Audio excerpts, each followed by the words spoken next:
gente possa refletir em torno de um tema tão importante nesse contexto que estamos vivendo, né? E o Centro Loyola, então, convidou a mim, e o Carlos parece que já é um freguês bastante grande do Centro Loyola, né? E vamos propor aí alguns elementos de reflexão dentro dessa temática do diálogo, da produção da paz, esse contexto que a Igreja do Brasil nos coloca neste ano de 2021, tá? Que passa pela campanha da fraternidade, tá? E tentar, portanto, fazer alguns indicativos, tá? Que possam ajudar na continuidade do diálogo. Essa que é a grande questão, tá? Cada momento como esse, por exemplo, que estamos vivendo, tá? Dessa forma remota, tá? É um momento de transição, faz parte do processo, é um momento para o aprofundamento do que vai continuar a ser a tarefa fundamental, né? O Cristo é a nossa paz e, como afirma o texto base da campanha, né, o que era dividido fez uma unidade, né? Está lá na carta aos Efésios, né? Então não é possível, né, de antemão, que a gente se intitule, se apresente como cristão, como cristã, e não esteja disposto a fazer diálogo, mas um diálogo com profundidade, né? Eu sempre digo para os meus alunos, há muitos anos, né, já estou em sala de aula há mais de 30 anos, né, que o diálogo onde um dos lados não esteja disposto a refletir, repensar e talvez até mudar daquilo que ele tem como concepção de uma determinada visão de mundo, de tema, de algum aspecto que passa pela realidade, não é mais diálogo, é monólogo, né? Então, tem muita gente, no contexto da crise civilizatória que estamos passando neste momento, tá, propondo monólogo. Isto é, eu tenho a verdade, eu tenho exatamente a solução para os problemas do mundo de hoje, e, portanto, quem pensar diferente, né, usar uma expressão que era comum até o Concílio Vaticano II, 1965, tá, que era presente em muitos documentos da Igreja, né, em uma expressão latina que se dizia anatema sit, ou seja excomungado, seja colocado para fora, tá? Então, essa concepção não cabe mais no mundo de hoje, né? Não porque o mundo de hoje é melhor ou pior do que o mundo de ontem, né? É até um equívoco muito grande chamar a Idade Média, por exemplo, de Idade das Trevas, né? Porque muita coisa boa apareceu na Idade Média. Então, cada momento da realidade que se está vivendo, ele tem a sua própria leitura. E dentro desta leitura é que a gente tem que buscar os caminhos, né? Então, a campanha da fraternidade, ela nasce com esse espírito, né? Então, já desde a década de 60, que a campanha da fraternidade vem buscando, né, propor inicialmente à igreja, né, olhando para si mesmo, dizer, olha, qual é a dimensão da vida que a gente precisa se converter. Por isso, ela é proposta no tempo de Quaresma, né, no tempo de Quaresma, tá? Porque é o espírito da Quaresma, é a busca da conversão, né? Há, inclusive, uma discussão, eu acabo de participar da Assembleia dos Bispos, porque eu sou também assessor nacional das comunidades eclesiais de base, e tem uma função numa comissão da CNBB, chamada Comissão do Laicato, tá? E que tem um setor chamado Setor SEBES. Então, eu sou assessor do Setor SEBES. Então, participei agora essa semana da Assembleia dos Bispos. E é muito legal a gente ver muitos bispos falando exatamente isso, né? O que a campanha da fraternidade propõe é um período de conversão, né? E que, naturalmente, a conversão ela é processual. O período da quaresma é o período, digamos, de maior abrangência, maior reflexão, mas o tempo todo é um tempo necessário à conversão. Ninguém pode se dizer que está absolutamente convertido, né? E a conversão, naturalmente, exige diálogo, né? Exige diálogo. Então, ao longo de todos esses anos, a campanha tem proposto isso, né? E outra coisa importante de se salientar é, sempre que, de algum modo, eu sou me é pedido para fazer algum tipo de reflexão em torno da campanha, ao longo de todos esses anos, né? Eu gosto de repetir que a campanha não se propõe a resolver um problema propriamente dito, né? Porque às vezes a gente vai pelas comunidades, pelas dioceses e paróquias, né? E aí aquela contestação, mais uma campanha da fraternidade, a campanha de 20 anos atrás era tal e não resolveu nada. Mas a campanha não é para resolver problemas específicos. Bom seria, evidentemente, que a partir de uma temática tratada pela campanha, aquele problema no ano seguinte não existisse mais. Mas a campanha é para propor um elemento de reflexão, né, que possibilite, primeiro, olhando para nós mesmos, precisamos mudar. Né? Tempo de quaresma, precisamos mudar. Segundo, para a própria sociedade. Tá? A sociedade. Desculpa, eu vou tomar uma água. Se eu achar minha água, achei.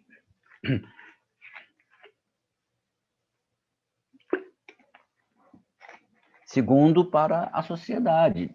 É uma campanha que se abre dizendo assim: vocês, humanos como nós, dentro desse contexto da sociedade, será que isso que nós estamos propondo para refletir também não seria algo que vocês precisem refletir, que nós precisamos refletir? Então, propõe para toda a sociedade. Tá? E, desde o ano 2000 para cá, a Igreja do Brasil começou a fazer, de 5 em 5 anos, a campanha da Fraternidade Ecumênica.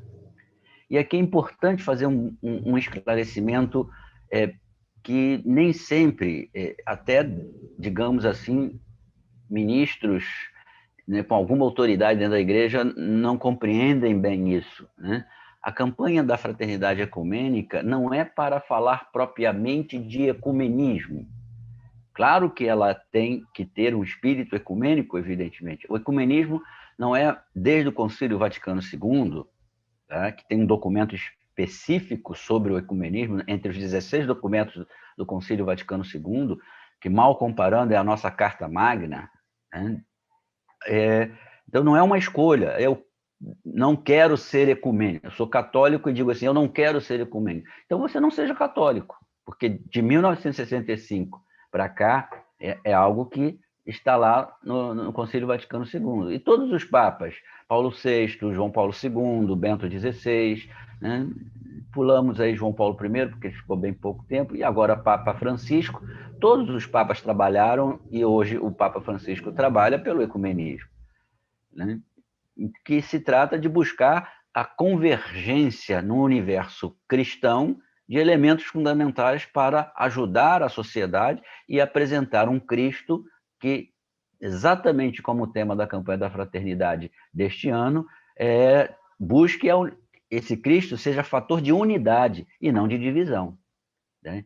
Então, essa campanha da fraternidade de 5 em 5 anos, feita pelo CONIC, né, que é o Conselho Nacional de Igrejas Cristãs, foi a forma como a CNBB encontrou, porque é difícil, a gente compreende, inclusive, que o diálogo é muito difícil, e algumas igrejas nem querem dialogar, né? Mas quem está no CONIC quer dialogar, né? Quer dialogar. Então, o CONIC se tornou instrumento da redação da campanha de 5 em 5 anos, né?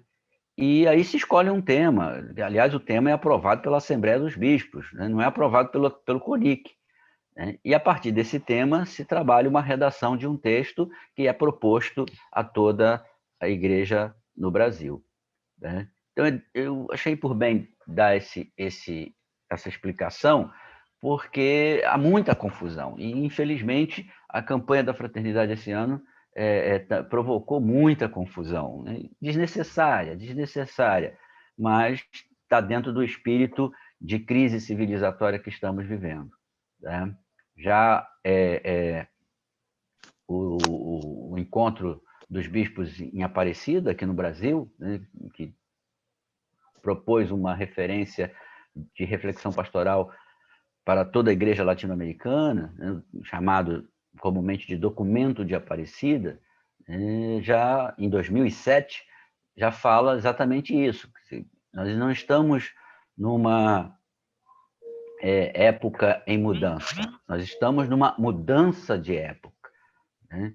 Isso que já vinha sendo dito antes, já desde o final do século XX, como crise civilizatória. E é muito comum, se a gente estudar a história minuciosamente, todas as vezes que tem uma crise profunda, tá, que setores da sociedade se agarrem ao que, segundo a avaliação deles, deu certo no passado.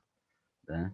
Nada é absolutamente certo, mas certamente também teve êxodo por um período, uma determinada visão de mundo, depois não teve mais.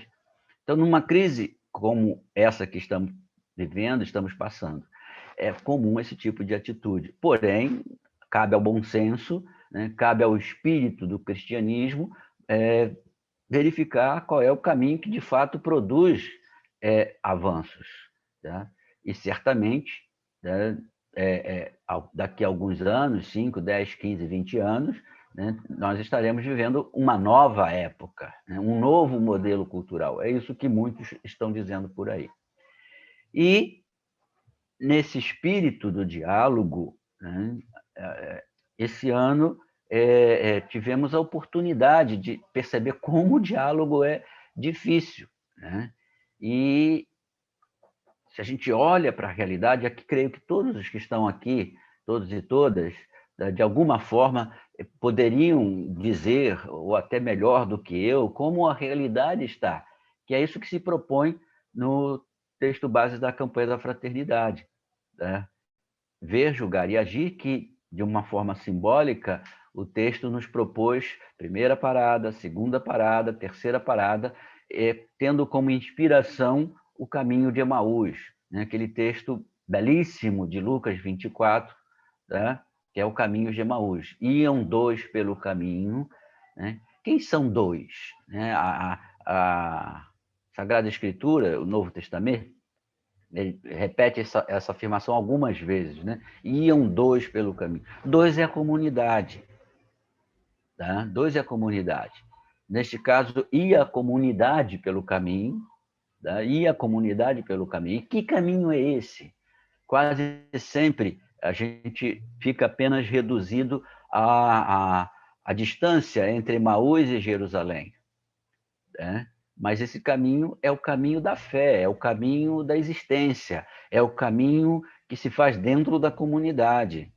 E dentro dessa comunidade está quem? Está aquele cidadão, aquela pessoa, né? Aquele estrangeiro que chega e começa a conversar com a gente no caminho. Jesus ressuscitado. Né? Então, iam dois pelo caminho, né? Quando apareceu um peregrino que começou a caminhar com eles. E aí os dois estranham, você é o único que não sabe o que está acontecendo ou o que aconteceu recentemente.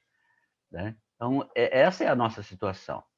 Ser cristão, ter fé, e fé cristã, significa estar, usando uma expressão bem popular, estar com a antena ligada diante dos acontecimentos.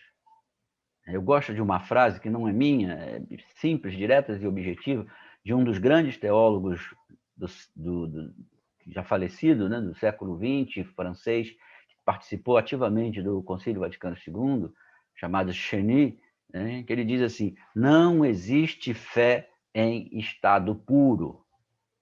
Tá? Ou seja, a fé está sempre dentro de uma determinada circunstância social, política, econômica e cultural. Tá? Se houvesse fé em estado puro, né, ela já não seria mais fé, já seria a visão beatífica, né? Ou seja, você já estaria na graça plena de Deus.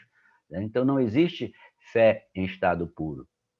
Portanto, a gente precisa olhar a realidade para fazer a experiência de fé com mais dignidade, com mais condição de ser fiel ao projeto de Jesus. Essa é a razão. Então, a gente não olha para a realidade, porque eu desejo que a minha visão política seja priorizada. Não, você olhar para a realidade é olhar a partir daquele e daquela que quer uma nova sociedade. Né? E como, então, gerar diálogo? E aí, nesse ponto, o texto base propõe uma série de questões. Eu não vou ter condições aqui de fazer menção a tudo que o texto coloca, mas hoje, com a internet, você encontra o texto base, não precisa nem ter ele graficamente, né? Está fácil de ser encontrado na internet. Né? O que propõe? Ele coloca uma série de desafios que a nossa sociedade está vivendo e que dificultam o diálogo. Como é que a gente pode fazer diálogo ecumênico? Ou seja, diálogo com cristãos que pensam como a gente, tá? Do ponto de vista da fé nuclear. O que é que une o cristianismo? A fé em Jesus Cristo. Claro que se tudo fosse igual, haveria única e exclusivamente uma só presença cristã no planeta. Né? Mas, historicamente, sabemos que existem diferenças. Mas o elo de unidade é que todo aquele, toda aquela, né, que se afirma cristão, crê que Jesus é o Salvador. Né? E aí, a partir desse elemento, tentam encontrar convergências. Né? Então, não se pode pensar em encontrar convergências sem esse olhar para a realidade. Né? Porque esse olhar para a realidade também pode obscurecer aquilo que é mais fundamental, ou seja, o encontro com a pessoa e a mensagem de Jesus Cristo. Estamos vivendo um tempo agora, nos últimos de 5 a 10 anos, mas sobretudo nos últimos 2, 3 anos, muito difícil de ter diálogo. Famílias estão se dividindo, né, com o evento da tecnologia de informação, né, e todos esses mecanismos que a rede nos proporciona, que a mídia digital nos proporciona, Facebook, Instagram e WhatsApp, né, que eu tenho uma certa dificuldade com o WhatsApp. Eu uso WhatsApp, Facebook, mas tenho uma certa dificuldade porque no Facebook você ainda pode fazer alguma coisa que tente apresentar ali o conteúdo, mas o WhatsApp ele recebe o bloco e se a pessoa não tiver um pouco de sensibilidade crítica, ela aceita aquilo que vem pela enciclopédia do WhatsApp, né? E isso tem sido terrível, né? Famílias se dividindo, amigos deixando de ser amigos, né? Por quê? Porque se encapsula dentro de uma determinada concepção, e aí furar esse bloqueio se torna difícil. Por quê? Porque a visão de realidade pode ser, de alguma forma, manipulada. Né? Portanto, o que o documento nos propõe é olhar essa realidade. Poderia, talvez, ser feito de uma forma diferente, mas foi o possível de ser produzido dentro de contexto, inclusive, de pandemia. Né? E ali verificou alguns desafios. Né? Então, como é que a gente pode pensar em conversar no mundo cristão com pessoas, só para usar um exemplo, tá? Com pessoas que se afirmam cristãos e aceitam a pena de morte, aceitam o ódio, aceitam que há setores na sociedade que quase podem ser chamados de demônios, tá? Pronto, não adianta a gente falar de Jesus Cristo se de antemão o pressuposto é essa visão de mundo. Né? Não vai ter Jesus que dê jeito. Tá? Então a gente tem que convergir, e aí o Espírito tem que nos ajudar muito, tá? Aí eu estou falando do Espírito Santo, né? Tem que nos ajudar muito a fazer esse processo de conversão. Então, nada mais propício do que essa concepção quaresmal, ou seja, eu tenho que mudar. Né? tem um hino, não sei nas comunidades de você, mas agora a pandemia não permitiu isso, né, que a gente canta: mudai de vida, mudai, convertei-vos de coração. Né? Mudai de vida, mudai, convertei-vos de coração. Então, essa conversão é fundamental. Tá? E desses últimos tempos, temos vivido aspectos da realidade social que dificultam que a gente tenha convergência. Né? Por exemplo, a violência. Né? A violência, ela tem sido tema de reflexão há bastante tempo. Né? Eu me lembro, eu acompanho política de perto, porque creio que isso seja a missão nossa também, né? Mas eu me lembro que uma determinada campanha eleitoral da década de 90 do século passado, já havia esse mecanismo de propaganda eleitoral gratuita, né? Que um determinado candidato a governador abria, era a primeira imagem que aparecia na propaganda era uma arma apontando para você e a arma disparava. Né? A arma disparava. Então, isso década de 90 do século passado. Né? E aí já era a temática da segurança pública, das questões de violência, né? E ela tem servido de mote para eleger muita gente. Não é, evidentemente, aí a gente tem que ficar indo e vindo, senão às vezes pinçam determinadas frases e você disse isso. Não, eu não disse propriamente isso, tem que olhar o contexto todo. Não estamos afirmando que não existe violência, que não há necessidade de uma preocupação das autoridades públicas de fazer projetos que diminuam o impacto da violência na vida do cidadão e da cidadã. Né? Mas isso tem que estar dentro de uma situação mais ampla. Tivemos, inclusive, uma campanha da Fraternidade que falou especificamente de políticas públicas, ou seja, políticas que permaneçam independentemente de quem exerce a função naquele momento. Vamos dar um exemplo muito interessante de política pública e que agora, apesar de todo o sucateamento que foi feito com esse instrumento, tem sido de fundamental importância, o SUS.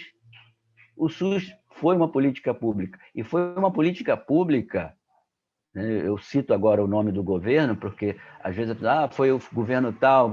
Não, foi o governo Fernando Henrique Cardoso, tá? Que construiu, claro, com participação de muita gente da sociedade, né, aquilo que viria a ser o SUS, né, que durante muito tempo foi exemplo para a boa parte do mundo, antes do sucateamento, e precisa ser revigorado. E agora, na pandemia, estamos vendo como é valioso ter um sistema único de saúde. O nosso sistema de vacinação era exemplar também. Né? Política pública. Independia do governo, se governará A, B, C, D. Né?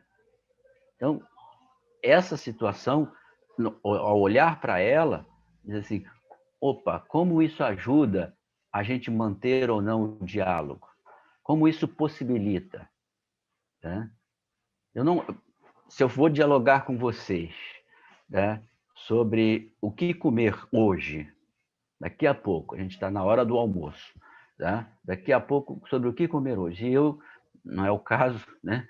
Eu comi muito feijão com arroz e ovo na minha vida, mas nunca passei fome. Né? Mas se eu estivesse numa situação de fome, né? Então, certamente, aquela situação iria influenciar tremendamente a decisão sobre o que comer. Né? O diálogo não poderia ser feito. Bom, quem sabe a gente faça isso, faça aquilo. Eu estou com fome neste momento, nessa situação. Então, a realidade que a gente vive condiciona qualquer tipo de encontro, qualquer tipo de diálogo. Né? E certamente esses temas não poderiam deixar de estar ali onde a campanha da fraternidade propôs. né? Então, a violência está aí, a violência que atinge, às vezes, setores que, além de sofrer a violência, como qualquer um de nós poderíamos sofrer, sofre a violência do preconceito, da discriminação. A gente esquece, gente, no sentido muito geral aqui, né? A gente esquece que são pessoas humanas. Tá? É até algo que pessoa é humana, mas é importante a gente dizer isso, porque parece que a gente diz, são pessoas ou são humanos, a gente tem que unir essas duas coisas que são iguais para reforçar. Quer dizer, não dá para a gente olhar um travesti, uma travesti e dizer, não é gente. E o Brasil é o país que mais mata travesti todo ano. Por quê? Em razão de quê? O que está por detrás disso? Então, parece que algumas palavras, tá? Elas, por si só, a gente fala LGBT, oh, meu Deus, né? Você é a favor da ideologia de gênero. Parece que qualquer expressão, né, que a gente utilize já está carregada de um preconceito. Palavra política, eita palavrinha carregada de preconceito. No entanto, é extremamente importante, fundamental. Nós somos seres políticos, isso já Aristóteles, há 400 anos antes de Cristo, já falava. Né? Porque não há possibilidade de organizar a sociedade, a polis, a cidade, sem algum tipo de consenso. Tá? Então, a política é necessária, é fundamental. Ah, mas tem corrupto? Tem em todo lugar. Eu dou uma disciplina na PUC chamada Ética Cristã, e eu utilizo um texto de uma autora espanhola chamada Adela Cortina, né, que é cristã católica, mas não é por isso. Eu uso outros textos, às vezes, que não são de católicos, mas ela faz uma afirmação muito interessante. E ela escreve o livro que eu ainda adoto, eu permaneço usando esse livro, porque eu digo para os alunos, vejam como a questão da corrupção não é uma questão nova.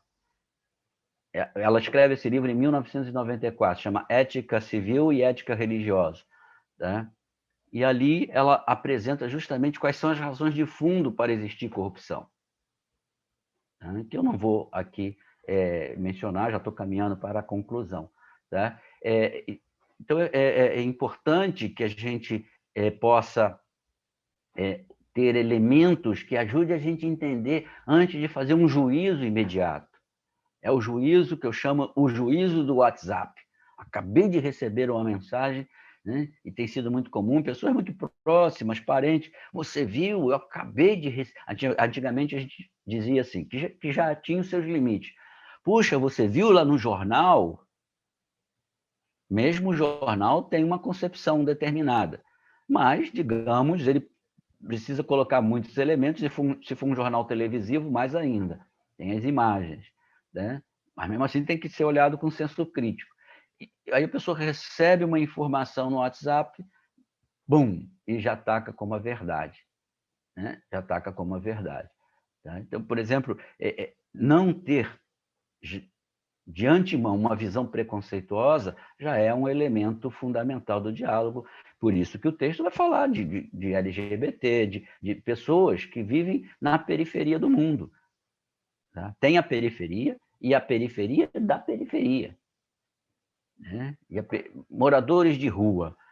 E muitas vezes esses moradores de rua, além do mais, têm vícios, tá? Às vezes usam drogas. Tá? E aí, de antemão, não posso dialogar porque se trata de um drogado. Né? E, por fim, volto a dizer, não darei conta de apresentar tudo que está lá no texto base, né? Mas uma dimensão fundamental também é a questão do racismo. Então, entra lá num determinado tópico, né, do texto base. Né? Também falo muito isso, porque não tem como, na ética, não tratar desse assunto, né? Isso há muitos anos. Né? Nós, brasileiros, costumamos a fazer a seguinte afirmação: eu não sou racista, tenho até um amigo negro. A frase é extremamente racista. Né? Por que o até? E assim a gente poderia fazer uma lista de afirmações que a gente relativiza, né? que a gente relativiza. Alguém fala assim, eu não sou racista, tenho até um amigo branco, né? Tinha uma propaganda governamental, essa propaganda passava mais na TV Cultura, nessas TV públicas, tá? Que dizia, saía o jornalista na rua, e aí pegava uma pessoa e na lata dizia assim, onde mora o seu racismo? Aí a pessoa se assustava, peraí, que pergunta é essa? Né? Então, numa sociedade discriminatória, numa sociedade onde a educação não é a educação para a liberdade, não é a educação para o diálogo, todos nós, eu e vocês, e toda a população, poderá ter uma dose de racismo. Porque a gente foi convencionado pelo processo educativo a olhar e dizer, opa, peraí, tem alguma coisa estranha aqui, só, por exemplo, poderia ser outros tipos de racismo, só pela cor da pele. Tá? Só pela cor da pele. Né? Então, é outro fator. Como é que eu dialogo? Como é que eu promovo a paz? Como é que eu vou unir e não dividir, se de antemão, né, eu já começo a criar um pressuposto que impede o diálogo? Né? Eu tenho um amigo, por sinal é amigo do Carlos também, o Carlos é o bispo emérito de Duque de Caxias, Dom Mauro Morelli, que nos últimos anos, agora um pouco menos, veio a pandemia, isso ainda tornou-se mais difícil, né? Eu tenho tido uma certa proximidade com os projetos dele. Então, a gente saía e viajava, ia para algum tipo de atividade, e aí ele tinha amigos assim de classe média alta, né? E aí ele apresentava, esse aqui é Celso Carias, ele é doutor em teologia. Eu ficava meio envergonhado, porque para que Dom Mauro faz isso? Ele não precisa dizer que eu sou doutor em teologia. Tá? Mas depois eu saquei. Tá? Ele queria de antemão quebrar assim, ó, olha aqui, ó, esse sujeito pode falar alguma coisa boa. Né? Então eu sou baixinho, mestiço, tá? Então venho da Baixada Fluminense, mas posso ajudar no processo. Né? Então eu saquei por que ele fazia isso. Tá? E depois a gente conversou e tal, mas não deveria precisar disso, né? Não precisa. Só lá, toma um conjunto de pessoas, vamos conversar. Né? Vamos conversar. Né? E aí não dá para deixar de tratar dessa questão como parte, como um tópico, tá, do processo do diálogo. E isso, por fim, também faz com que haja uma forte, não só o racismo, o conjunto de problemas que a gente poderia aqui selecionar, uma forte dificuldade também para o próprio diálogo ecumênico em si. E não só o diálogo ecumênico entre igrejas, mas o diálogo que a gente poderia chamar macroecumênico, com outras concepções religiosas. E também o texto base vai citar isso. Né? Como, por exemplo, é difícil dialogar, se já é difícil o diálogo entre cristãos, imagine o diálogo com quem não é cristão. Aqui no Rio, talvez em outros estados isso seja menor ou maior, tá? E aqui na Baixada Fluminense, onde eu moro, tá? Há uma presença significativa. Claro que, do ponto de vista estatístico, um percentual pequeno, tá? Mas significativa, já foi maior, tá? De pessoas que frequentam cultos afros brasileiros, né? São de religiões de matriz africana. Né? E olha, tem sofrido muito, tá? Muito. Tem um terreiro aqui num bairro chamado Parada Angélica, que já foi quebrado 9 vezes. 9 vezes. Né? Então, como é que a gente vai propor diálogo dentro de uma concepção de intolerância? Então, é preciso... Né? Nós mesmos, nós católicos, já sofremos intolerância. Né? Quem não lembra, né, daquele episódio que ficou famoso, né, do pastor de uma igreja neopentecostal que quebrou a imagem de Nossa Senhora Aparecida? Né? Então, do mesmo jeito que a gente não... Para nós, foi um símbolo que... é um símbolo que marca muito a nossa presença de fé, que é a imagem de Nossa Senhora Aparecida, tá? Entre eles também. Tá? Então, aí você quebra, e aí no caso não foi quebrar um símbolo, no caso dos terreiros aqui são vários e vários, esse bateu o recorde, né? 9 vezes, tá? Mas vários terreiros são apedrejados, são de alguma forma violentados. Portanto, irmãos e irmãs, eu não quero me alongar, é apenas propor a base para o diálogo, né? E é isso que o texto nos propõe. Iam dois pelo caminho, tá? E conversavam sobre os últimos acontecimentos. Mas o nosso olhar, o olhar sobre estes acontecimentos, deve ser o olhar da fé. Já disse, não a fé em estado puro, mas a fé que a gente pode, de alguma maneira, preencher com a proposta de Jesus, com o caminho. Coisa que eu repito, chega a ser chato da minha parte, né? Mas o nome inicial da fé cristã era simplesmente seguidores do caminho. Está lá, por exemplo, em Atos dos Apóstolos, capítulo 9, acho que é logo o versículo 1, minha memória não é muito boa nesse sentido, mas com certeza é Atos 9, quando Saulo, ainda Saulo, antes da conversão a ser o Paulo, tá? Ele pede carta para a autoridade que poderia dar essa carta, para que se encontrasse ao longo da sua viagem seguidores, e é interessante que ele também, hoje a gente está criando esse hábito, bom hábito de dizer irmãos e irmãs, né? Mas lá no texto bíblico diz, se eu encontrar seguidores e seguidoras, está no texto, não é nenhuma expressão do tradutor que queria ser politicamente correto. Está lá no texto. Depois vocês podem conferir. Se eu encontrar seguidores e seguidoras do caminho, eu os possa prender.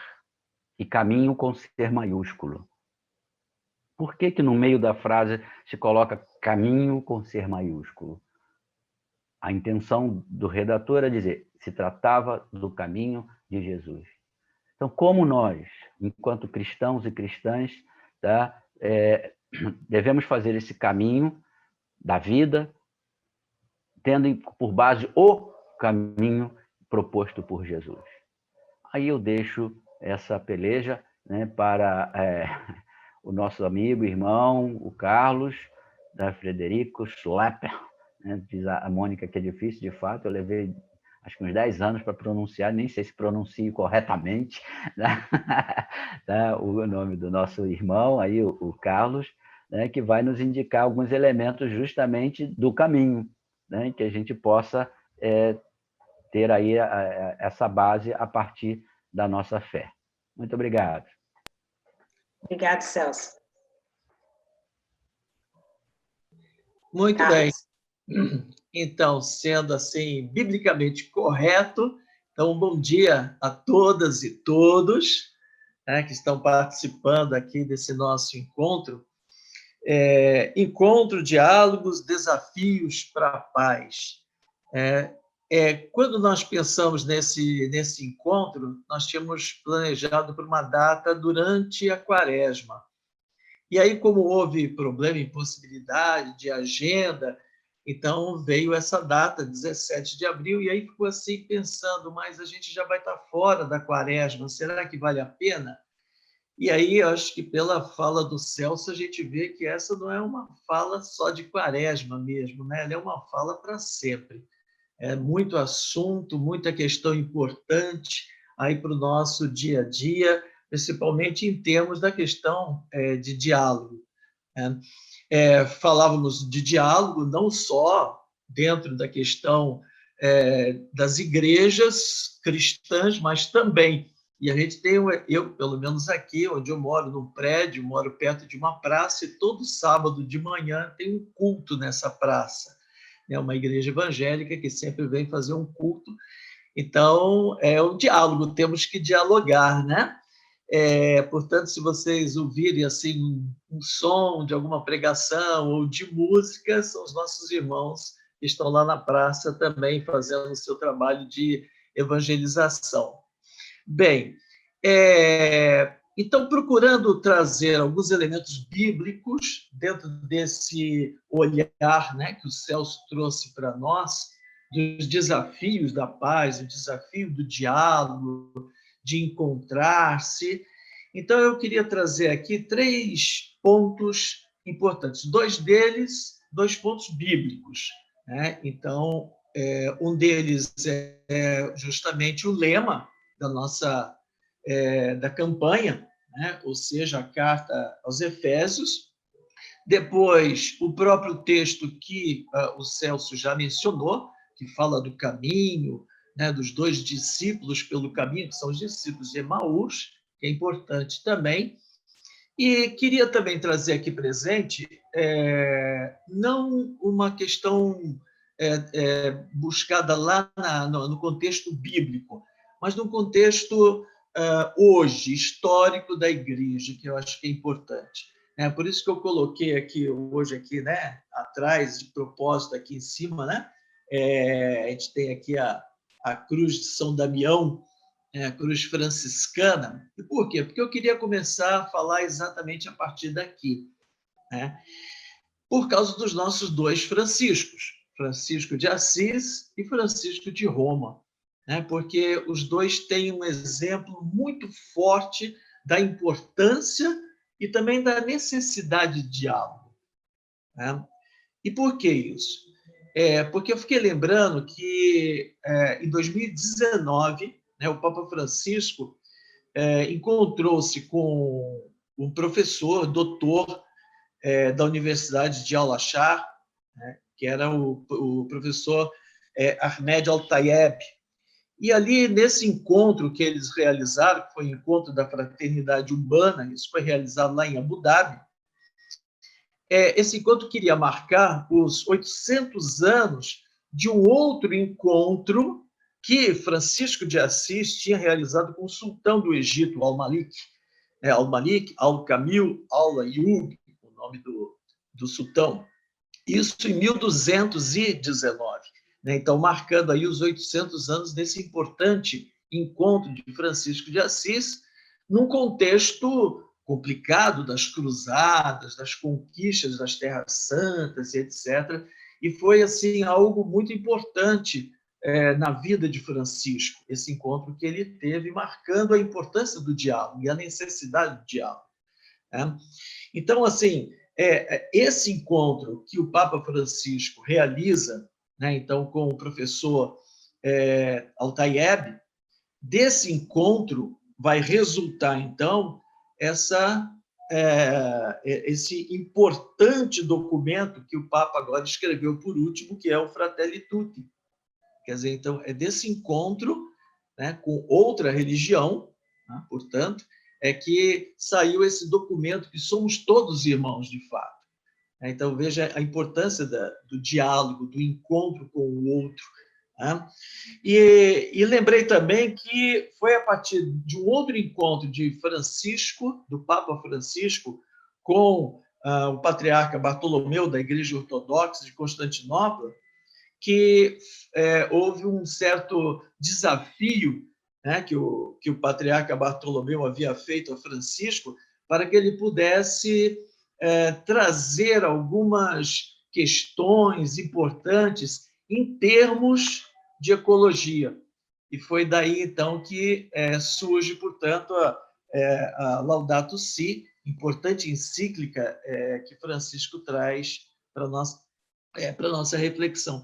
Então, acho que 2 momentos assim, né, que Francisco de Assis, Papa Francisco coloca para nós, de diálogo, de encontro, resultando em importantes documentos, né, e que são justamente a partir de um outro encontro do outro Francisco, do Francisco de Assis, que há 800 anos atrás realizou esse momento de diálogo. Então, eu acho que é muito pertinente, né, esses 2 exemplos que os franciscos nos deixam nessa reflexão que a Igreja propõe para nós, né, da importância do diálogo, a necessidade, portanto, do diálogo, né? Então, esse tema, né, esse tema da campanha, né, traz aí para nós a questão da fraternidade. E aí é interessante a gente começar olhando não o texto do lema, mas o início da carta aos Efésios, né? Depois eu vou voltar um pouquinho e falar mais da carta aos Efésios, porque me chama a atenção o cabeçalho, o endereço que a carta faz, Efésios 1, né? No versículo 1º e 2º versículo, onde ele diz assim: Paulo, apóstolo de Cristo Jesus, por vontade de Deus, e aí vem, aos santos que vivem em Éfeso e fiéis em Cristo Jesus, graças a vós, outros, e paz, da parte de, e aí então ele diz, da parte de Deus, nosso Pai, e do Senhor Jesus Cristo. Então não se trata aqui, né, de uma reunião de pessoas apenas, mas de uma verdadeira família, né? A carta trata, portanto, como os cristãos uma verdadeira família, porque somos filhos do mesmo Pai, né? E o tema central da carta aos Efésios, na primeira parte, que vai do capítulo 1 até o capítulo 3, é fundamentar essa grande igreja, onde ele vai dizer que cabeça é o Cristo. Então, Deus elege a igreja, na verdade, como que a sucessora da comunidade judaica. Então, ele faz uma ligação com o Antigo Testamento, né? Isso já por causa do processo lá de Israel, de libertação do Êxodo, onde o povo vai se formando através da libertação dessa escravidão e vai atravessar ali o tempo do deserto. Então, assim como, na verdade, esse povo, fazendo o seu êxodo, foi se organizando enquanto povo, a igreja também no caminho, né? E aí eu enfatizo aqui a fala do Celso, né? A igreja no caminho, portanto, ela vai também realizando o seu êxodo, né? E vai se organizando. Então, aquela antiga assembleia do deserto, né? Que era chamada Carral, a Carral judaica, a antiga assembleia do deserto, povo no deserto, a caminho, agora é a eclesia, é a própria igreja de Cristo, ele à frente. Então, as pessoas que acolhem essa proposta de Deus em Jesus Cristo, através da pessoa de Jesus, vão entrar, então, nessa assembleia, nessa eclesia. E isso se faz através do batismo. Isso, então, a carta aos Efésios, no capítulo 2, que é onde vai estar o nosso lema importante, né? Então, esse batismo é que vai arrebatar as pessoas, né, do poder das trevas, colocando elas em união com Cristo. Então, é o contexto do capítulo 2, no qual o lema aparece aqui para nós, a campanha da fraternidade. E assim nasce, portanto, o novo povo, o povo santo, portanto, de Deus. Então, é dessa opção batismal, né, é que vai nascer, então, as novas criaturas, né, e com isso também uma nova realidade de salvação. Então, esse novo povo, esse novo gênero humano, né, tem que assumir um compromisso. E o compromisso é a superação das divisões. Então, só então haverá a verdadeira paz, o shalom, né, que vem de Deus, na medida em que você consegue superar as barreiras, superar os muros, superar as divisões. E Paulo, então, ele vai se revelar como grande instrumento de Deus nessa construção, né, dessa eclesia, dessa assembleia, que é chamada, então, a reunir nela mesmo povos que são de línguas, nações diferentes. E aí ele já entra isso já no tema do capítulo 3 da carta aos Efésios. Só que para que isso aconteça, a igreja precisa enfrentar, vencer um enorme desafio pastoral. E qual é esse enorme desafio pastoral da época de Paulo? Ou seja, como construir essa unidade superando divisões existentes entre cristãos vindo tanto do judaísmo como também vindo da gentilidade, do paganismo. São dois povos tão diferentes. Como construir, então, essa unidade?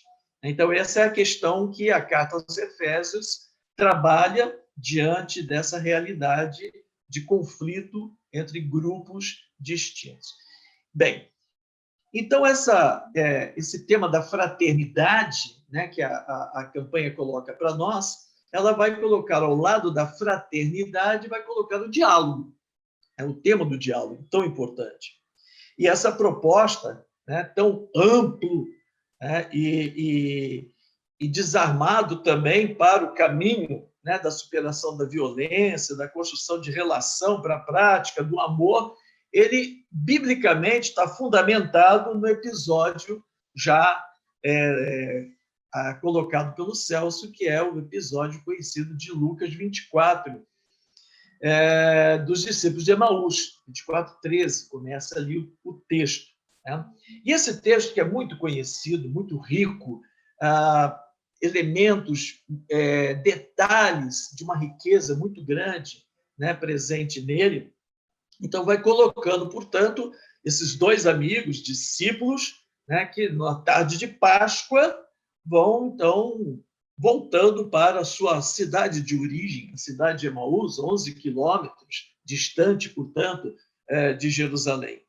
E aí o texto vai mostrando que eles estão amedrontados, com muito medo, e é interessante que isso se contrapõe à recomendação, né, do próprio Jesus, que havia dito para eles, né, portanto, que eles estariam sempre com ele, que não poderiam, não deveriam ter medo, porque sempre Jesus estaria com eles. Só que eles fogem, né, de Jerusalém em direção, então, à sua cidade de origem. Então, aparece o contexto aí, né, da fuga, da descrença, do desânimo. E esse desencantamento, né, vamos chamar assim, né, de Jesus, com a proposta dele, é muito interessante, porque é algo como que de uma hora para outra. Né, toda uma caminhada de anos que Jesus faz com, né, a sua comunidade, o seu grupo, e, de repente, ali é como se fosse um balde de gelo, né, diante de toda essa caminhada, toda essa preparação que havia feito no caminho, né, com Jesus. Bom, e eles, então, portanto, vão se encontrar, né, vão se encontrar com Jesus.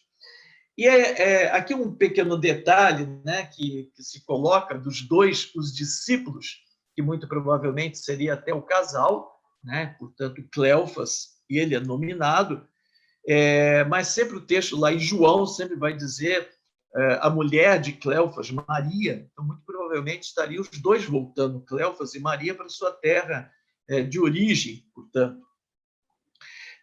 Então, nessa caminhada que eles estão conversando, sabe-se lá o quê, mas acredita-se que seja aquilo que eles vão falar logo depois para o próprio Jesus, mais na frente.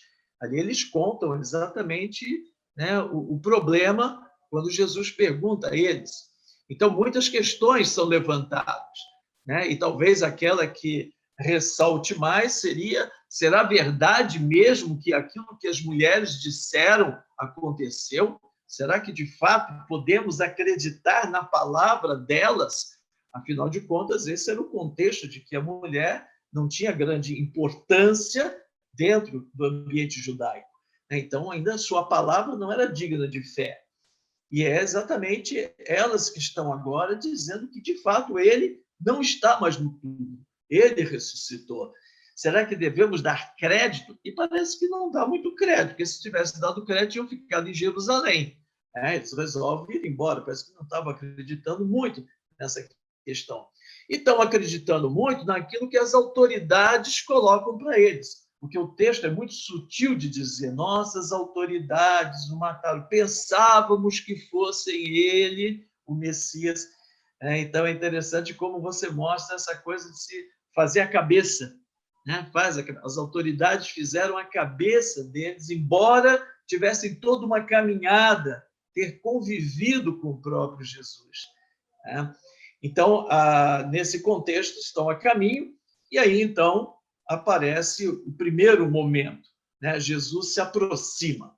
Então, essa aproximação. E aqui você vai percebendo, nesse texto dos discípulos de Emaús, uma verdadeira pedagogia, né? Uma verdadeira metodologia pastoral de como deve ser realizado o trabalho de encontro, de diálogo dentro da própria igreja, da comunidade. Então, primeiro, essa aproximação. Jesus não fala nada, Jesus não pergunta nada, ele simplesmente começa a caminhar com. Então, esse é um papel importante dentro da comunidade cristã. Conhecer a realidade, caminhar com, olhar, vivenciar, experimentar. Né? É muito fácil, muitas vezes, fazer uma crítica a partir do nosso chão, sem conhecer o chão da onde a crítica está sendo feita. Então, Jesus caminha com, ele se aproxima. Essa proximidade é um momento importante, né, nessa caminhada, portanto, nesse processo, vamos dizer assim, do diálogo. Então, através da prática do diálogo amoroso, Jesus quer levar os dois a vencer o medo, né? Ou seja, se reencantar com a mensagem que ele havia pregado o tempo todo ao longo da caminhada. Não é uma tarefa muito fácil. E aí o ponto de partida é Jesus se fazer um pouco de ignorante, de bobo. E ele, então, começa a conversa perguntando, né, do que vocês estão falando? Então, esse aproximar-se, caminhar junto, e aqui o segundo momento, né, inicia-se o diálogo. O diálogo inicia-se com a pergunta. Então, eu quero saber o que está se passando na cabeça de vocês. O que está acontecendo? Como é que vocês estão vendo as coisas? E eles ficam admirados com essa ignorância de Jesus. E é interessante que o termo que o Lucas vai utilizar para chamar Jesus, quer dizer, na verdade, que os dois chamam Jesus, né, que as traduções é como forasteiro, né, paróquios, vem exatamente da paróquia, a palavra paróquia, né, que é exatamente a situação vivencial das comunidades cristãs logo no início. Né? Não no sentido que hoje a gente dá por paróquia, mas seria exatamente para oikos. Oikos é casa, para além da casa, os que estão fora. Né? Então, essa é a ideia do grupo dos cristãos que estavam fora. Só que mais tarde, depois, na Idade Média, questão feudal, a paróquia vai ter um sentido contrário, os que estão dentro, fechados, como hoje se faz a visão paroquial, né? Somente esses daqui são os meus paroquianos. Os paroquianos são os que estavam fora. Então, Jesus é aquele que está caminhando fora, como muitos outros cristãos da época também estavam fora da casa, portanto. Então, eles ficam admirados. Como é que você é o único que não sabe o que se passa aí nos últimos dias? E Jesus confirma. Não, o quê? Contem para mim. E eles, então, começam a contar. Então, vai esse processo, né, de pergunta e escuta. Pergunta e escuta. E esse é o outro detalhe, é importante escutar. E Jesus escuta. São vários versículos que Jesus não fala mais nada e apenas ele escuta aquilo que os dois, ou mais ele, Cleofas, né, já que o outro companheiro, que seria companheira, mais uma razão para ser exatamente a mulher, que não fala com um desconhecido na rua, é então ali que vai dizer para eles. Né? Então, esperávamos, não é mais. Então, revela aquele ambiente de frustração. Né? Então, esse seria assim, um primeiro passo, né, para iniciar esse diálogo amoroso, se aproximar, né? Principalmente das pessoas que estão desesperadas, frustradas, desencantadas com a fé, cansadas com tudo na vida, não só com a fé, mas com a política, a economia, a pandemia. Né? Então, essa é uma metodologia, algo importante, né, que ele nos ensina, essa aproximação, sem aglomeração, sem aglomeração. Então, saber escutar, né, as diferentes realidades da vida e os problemas que vão invadindo o cotidiano de cada um deles. Então, saber fazer a pergunta certa é importante, para que possa ali um pouco colocar para fora essas angústias, os medos, as frustrações, manter essa conversa, né, olhando, portanto, para essa realidade no qual você já experimentou, você caminhou com eles, você teve essa proximidade. Eu agora converso e falo a partir exatamente do que eu sei. Então, aqui vai se dando esse diálogo de abertura, né? Abertura da minha realidade e abertura também da outra realidade. Esse é o verdadeiro diálogo, né? Quer dizer, o diálogo que eu me proponho a abrir a ouvir o outro, né? Não é um diálogo que eu vou dialogar, mas para não dar confusão, para dizer que eu não dialoguei. Ou então o tipo do diálogo que só eu falo para poder convencer o outro. Isso não é bem diálogo, né? Não é bem diálogo. O diálogo é esse que favorece essa abertura, né? Favorece essa abertura de transformar-me, né? De haver, inclusive, uma transformação. Então, Jesus abre esse diálogo até no sentido de se transformar. Será que aquilo que eles estão passando, que eles estão vivendo, que eles estão colocando, né, pode tocar a mim também, Jesus? Né? Então, essa abertura que se estabelece é muito importante. Né? Só que Jesus vai percebendo que aquilo que eles estão vivendo, o chão no qual eles estão pisando, é um chão minado, minado por uma ideologia do sistema das autoridades. Então, não é a verdadeira realidade, é uma realidade fake news que eles estão vivendo. E Jesus, então, agora ele vai procurar fazê-los perceber isso, criticamente, né? Fazê-los perceber criticamente dessa visão distorcida que eles estão tendo. Né? E aí, então, Jesus começa, né, de certa maneira, dando uma chacoalhada, né, neles. Muitas vezes é importante perceber isso. As pessoas, muitas vezes, estão tão anestesiadas que não percebem mais o que é real. Né? Vivem num certo mundo irreal e acham que isso é a realidade. E Jesus diz, nossa, como vocês são tardos para crer, não percebe as coisas. E aí onde ele vai buscar a fundamentação? Vai buscar exatamente na Bíblia, né? No texto bíblico. Então, ele não usa a Bíblia para dar aula, fazer cursinho, encher a cabeça de informação, né? Ou fazer decorar versículos, etc. Não. Né? Na verdade, ele vai usar a Bíblia para iluminar a realidade, fazê-los ter uma visão crítica dessa realidade no qual eles estão inseridos. Porque Jesus percebe que eles não estavam tendo nenhuma visão crítica. Né? Então, o texto bíblico, Jesus, da forma como ele vai utilizando, né, ele vai clareando a situação na qual eles estavam vivendo naquele momento. Então, vai situando eles dentro do mistério de Deus. E esse mistério de Deus ele vai mostrar que passa pela cruz. Então, é muito interessante como ele diz que, desde Moisés, os profetas, né, e sempre os textos que Jesus gosta muito de utilizar, são os textos proféticos, e dentro dos textos proféticos, Isaías, e dentro de Isaías, o segundo livro de Isaías, que são os cânticos do servo sofredor. Esses são muito importantes para justamente apresentar a pessoa de Jesus, do servo sofredor, Jesus como Messias, servo sofredor. Então, esse olhar, portanto, né, que Jesus vai trazendo para eles, mostrando que a cruz é parte do caminho, dessa caminhada. Então, por mais que os fatos contrariassem essa impressão, a cruz aconteceu conforme as Escrituras. Então, com a ajuda da Bíblia, Jesus vai como que transformando esses fatos que estavam impedindo que os dois caminhassem. Então, a palavra, na verdade, ela é capaz de transformar em força e em luz para a caminhada, mesmo que tenha sido a própria cruz. Então, a cruz que agora vai dar força para eles nessa caminhada. Então, veja, a Bíblia por si mesmo, ela em si só não foi suficiente para abrir os olhos. Diz ele, ardeu o coração.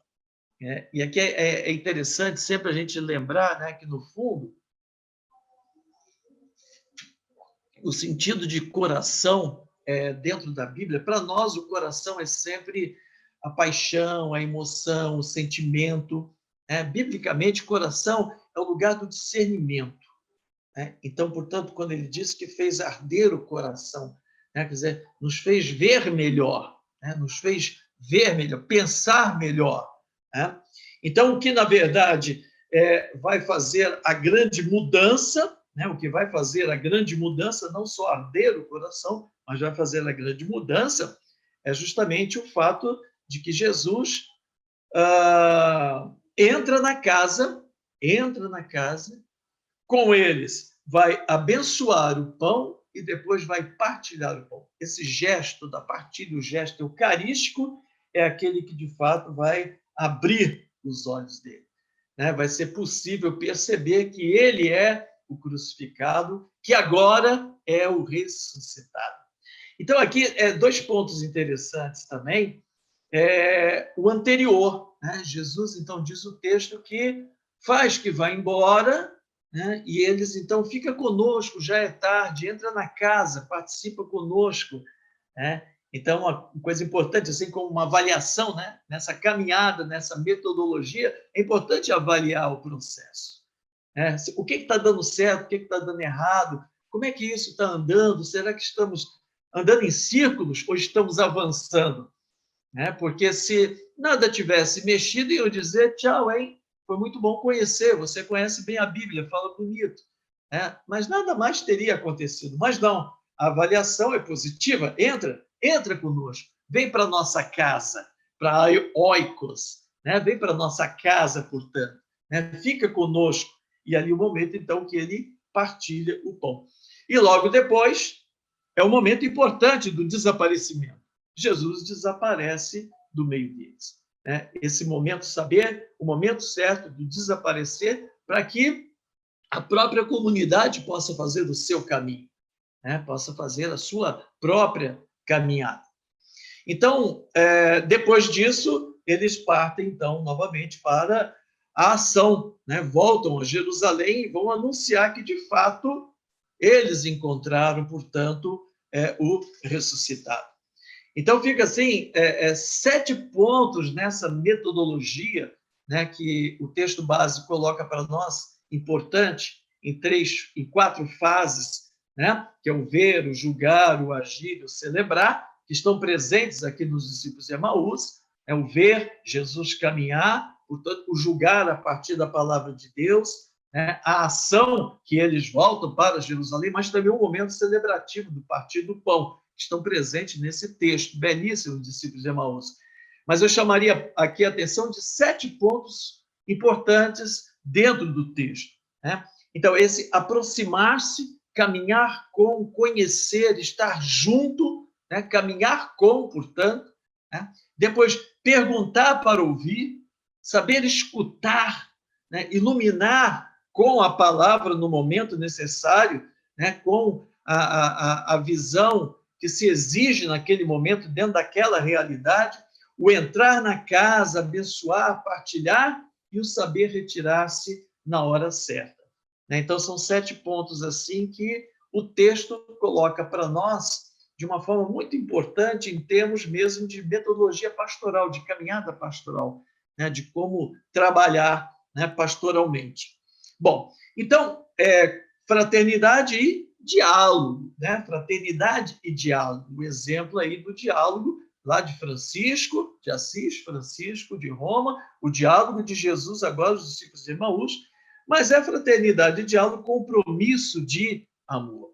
Então, a palavra compromisso, né, do cum, pró, na direção de, e misso como missão, compromisso. Né? Então, é uma missão realizada junto, é uma missão que se faz junto, não sozinho. Né?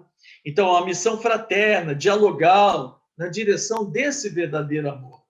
Né? Então, portanto, é o próprio projeto de Deus. E eu acho que isso está muito presente, por exemplo, como na primeira carta de João. Né? E nós conhecemos e cremos no amor que Deus tem por nós. Deus é amor. E aquele que permanece no amor, permanece em Deus. Né? Então, esse compromisso, portanto, de amor. Fraternidade e diálogo, compromisso de amor. E o lema, né, que nos traz aí, portanto, como dizia no início, é o capítulo 2 da carta aos Efésios. Né? Cristo é a nossa paz, do que era dividido, fez uma unidade. Então, para ele pode até ficar até uma compreensão melhor dessa mensagem, né, desse lema, eu gostaria de ler até os 2 versículos, versículo 14 e 15, né, da carta aos Efésios. que diz assim: pois ele é a nossa paz. Começa assim: pois ele é a nossa paz. De ambos os povos fez um só. Derrubou o muro de separação. A inimizade ele a suprimiu na sua carne. A lei dos mandamentos expressa em preceitos. A partir dos dois, criou em si mesmo um só homem novo.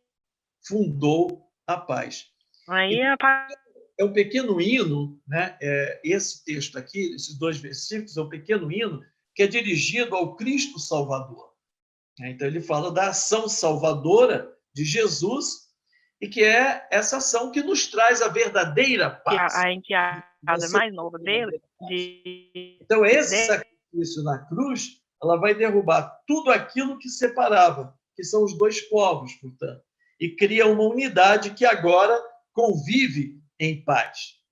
Então, veja, a carta aos Efésios ela é uma carta circular, né? Ela é dirigida aos cristãos da Ásia Menor, que hoje é a atual Turquia, né? E o centro, né, era a cidade de Éfeso. Então, é o mesmo ambiente que gerou também o Evangelho de Lucas, o livro de Atos dos Apóstolos, né? E essa carta circular, que vai no estilo mais de homilia do que propriamente de carta, né? Hoje ela é considerada um grande tratado, ou o primeiro tratado sobre a igreja, né? Ou seja, a eclesiologia. Ela está presente aqui nessa carta, na carta aos Efésios. Então, é uma síntese, a carta da grande mensagem, Tranquilo. de Paulo, né, que feita depois... Mas, pelo que eu sei, eu já era homem desde que eu nasci. Do próprio apóstolo, né? Então, o enfoque da carta ela aponta para o surgimento dessa reflexão sobre a igreja, que vai buscar uma unidade, uma solidificação, capacitando até enfrentar os desafios que são colocados não só internamente, né, mas também externamente, diante do quadro, do momento que a igreja está vivendo. Então, nessa proposta de igreja, né, o enfoque maior da mensagem é esse reforço das casas, reforço das famílias. Então, além de ser o espaço maior de identidade de uma pessoa naquela época, a casa da família também era a própria igreja, domus, a igreja doméstica, portanto, a comunidade, onde partilhavam da mesma fé. Fica conosco, Senhor, na casa, entra na casa, né? Então, aqui a gente percebe na carta um passo adiante, né? Por quê? Todas essas pequenas igrejas devem se perceber pertencendo a uma entidade que as congrega, uma unidade maior, a igreja. Então, mais tarde, nas cartas, por exemplo, de Santo Inácio de Antioquia, essa igreja vai ser definida aí como universal, a igreja católica, portanto. Então, como a gente afirma na oração do credo, é a congregação de todas as pequenas igrejas existentes dentro do mundo, conhecido oikon, quer dizer, onde a gente fala aqui exatamente a questão do ecumenismo, né? A casa habitada, oikon, quer dizer, a casa habitada, esse é o contexto, portanto, né? Então, ele vai colocar, ele inicia, né, o texto como Cristo é a nossa paz.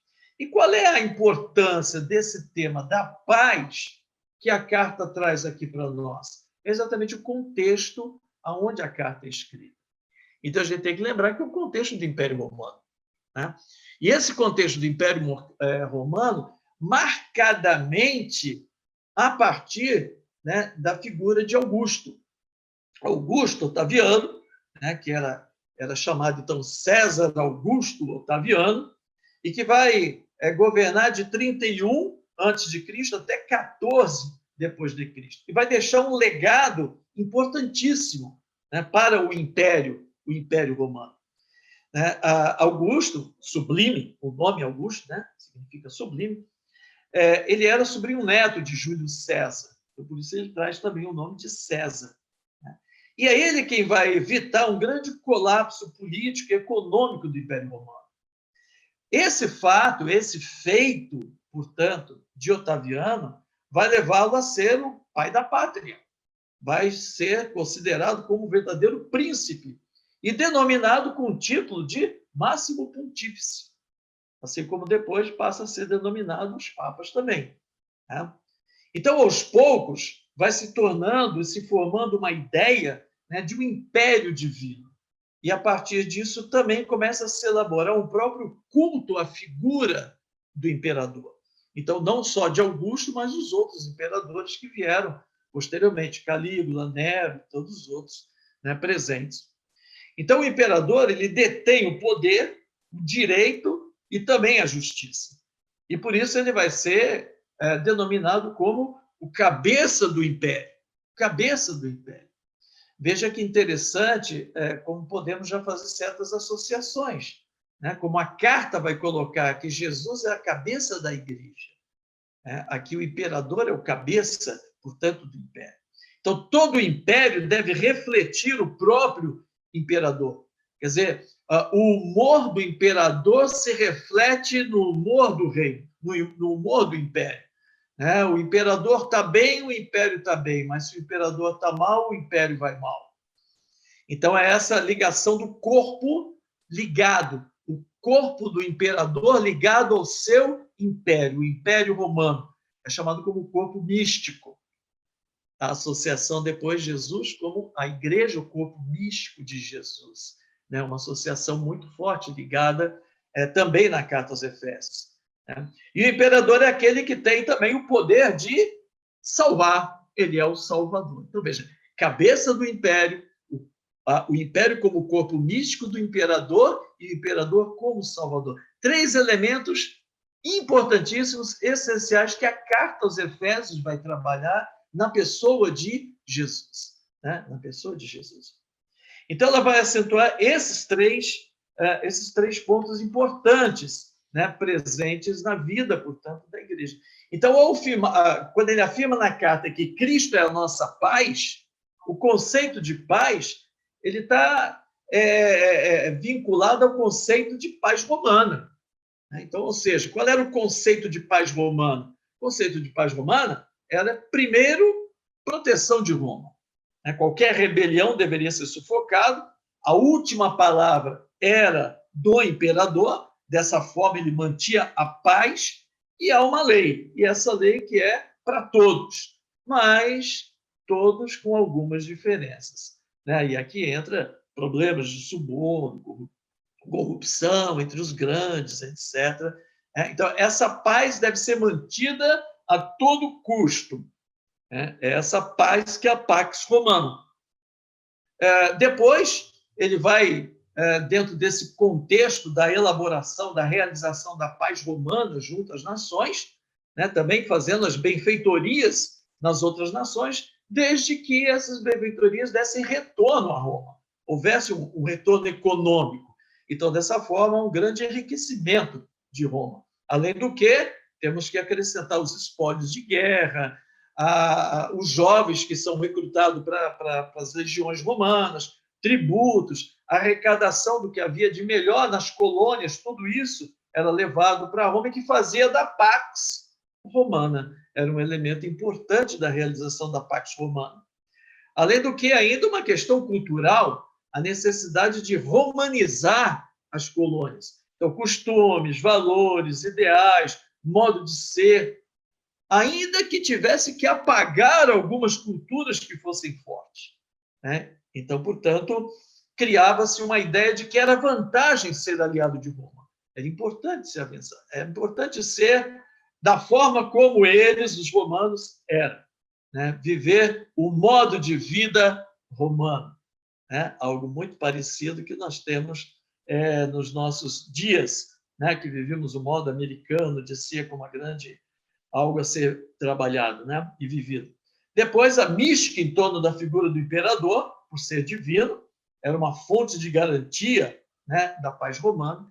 Então, isso se estabelece, essa paz, nessa forma, dessa maneira. E a carta, e Paulo vai contrapor essa paz. A paz de Cristo não é nada disso. A paz de Cristo é o contrário exatamente dessa Pax Romana, dessa forma como o império tenta impor a paz. E aqui perguntaríamos, sim, e os cristãos, diante desse contexto, dessa Pax Romana? Bom, basta a gente lembrar um pouquinho o que a gente conhece, vivemos aí agora na Semana Santa, né? A morte na cruz de Jesus. Quando Pôncio Pilatos vai, então, para manter a paz, vai colocar exatamente na cruz Jesus Nazareno, rei dos judeus, a razão pela qual ele vai morrer, por ter se tornado rei, ou por querer ser rei dos judeus, porque rei é apenas o único imperador, que é César, portanto. Então, um recado aos rebeldes. Nesse ponto, João, quando ele faz o relato, eu acho que é muito interessante, porque João vai falar simplesmente de que Jesus foi crucificado no meio de outros dois. E não diz o quê.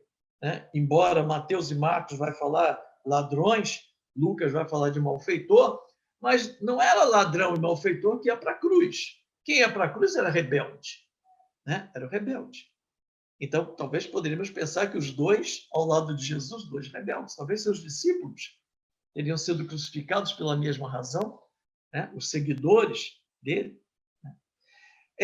Assim como também o texto de Lucas 2, falando então do nascimento de Jesus, é altamente expressivo a forma como é colocado lá, 2, 10, 14. O anjo disse-lhe: não temais, não temais. Primeira coisa, não precisa ter medo. A parte romana traz medo. Agora não é lugar de temor. Não temais. Eis que vos anuncio uma boa nova, que será alegria para todo o povo. E aí ele diz, qual é? Hoje vos nasceu, na cidade de Davi, um Salvador. O verdadeiro Salvador. Não é Augusto o Salvador, não é o imperador que é o Salvador, que é o Cristo Senhor. Então, o Kyrios, o Senhor, Kyrios, assim também era denominado o imperador, o Kyrios. Então, isto vos servirá de um sinal. Achareis um recém-nascido envolto em faixas e posto numa manjedoura. Bem diferente da forma como é encontrado o imperador, em toda a forma mística e mítica que era o aparecimento do imperador numa determinada cidade, numa determinada nação. E, subitamente, ao anjo se juntou uma multidão de exércitos celestes que louvava a Deus e dizia, olha agora o que diz esse coral de anjos, glória, glória a Deus, glória a Deus, no mais alto dos céus, e paz na terra aos homens de boa vontade. A paz, não a pax romana, mas essa paz que vem de Deus, por meio de Jesus Cristo, o Kyrios verdadeiro, o Kyrios verdadeiro.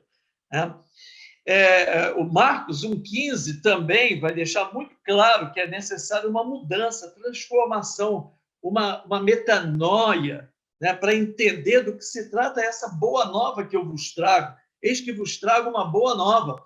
E Marcos vai dizer, completou-se o tempo e o reino de Deus está próximo. Convertei-vos e crede no Evangelho. Para você acreditar que isso, de fato, é uma boa nova, você precisa mudar a sua visão. É o que Jesus faz com os discípulos de Emaús. Precisou mudar a visão deles, já que eles estavam com a visão das autoridades. Então, é preciso você mudar o seu modo de ver para acreditar e perceber que isso é a boa nova, e não a Pax Romana ser uma boa nova. Então, a paz de Cristo ela é totalmente diferente da paz romana.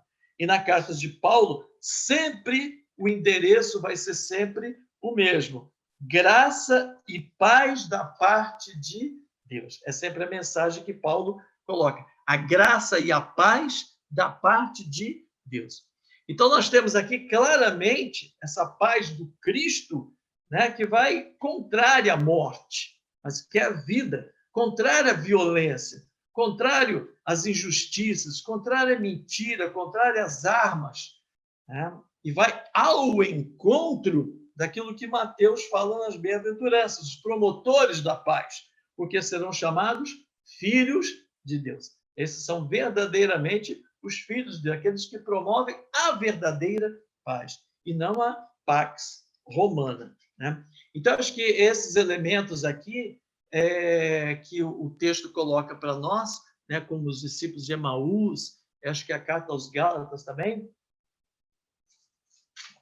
e eu acho que ele nos ajuda a dar um embasamento, uma fundamentação muito forte para o que se propõe, portanto, o tema da campanha da fraternidade, né? Aliás, o tema que tem um cartaz que eu acho muito interessante, o cartaz desse ano, né, que ele apresenta ali, de uma riqueza de detalhes, né? A gente, eu acho que lembra do cartaz, né, que a gente tem. Então, um grupo de pessoas, parece que numa roda, né, e você percebe que essa roda ela está circulando, né, como uma ciranda, na forma de uma ciranda, as pessoas andando. E você vai percebendo que são pessoas diferentes nas profissões, diferentes na raça, na idade, nas situações em que elas vivem. Tem uma criança, tem um cadeirante, tem uma irmã religiosa, tem um rabino, tem um padre, um negro, tem um índio, tem um branco, né? Todos dando a mão numa ciranda, e a ciranda é importante porque todos olham um para o outro, você vai passando e vai vendo, o diálogo se dá no olhar, né? O diálogo vai se dando nesse olhar, quando você vai rodando, né? E ali do lado, duas colunas, né? E no meio dessas duas colunas, então, você tem um texto bíblico. Cristo é a nossa paz. Do que era dividido, fez uma unidade. Então, em letras maiores, né, numa fonte maior, é colocada a palavra de Deus. A palavra de Deus em todas essas duas colunas. E uma delas aparece, então, uma da coluna cruz. A partir da cruz é que a percepção de que veio, de fato, a salvação. Aquilo que parecia o fim, ele é, na verdade, o começo da vida, o começo da nossa salvação.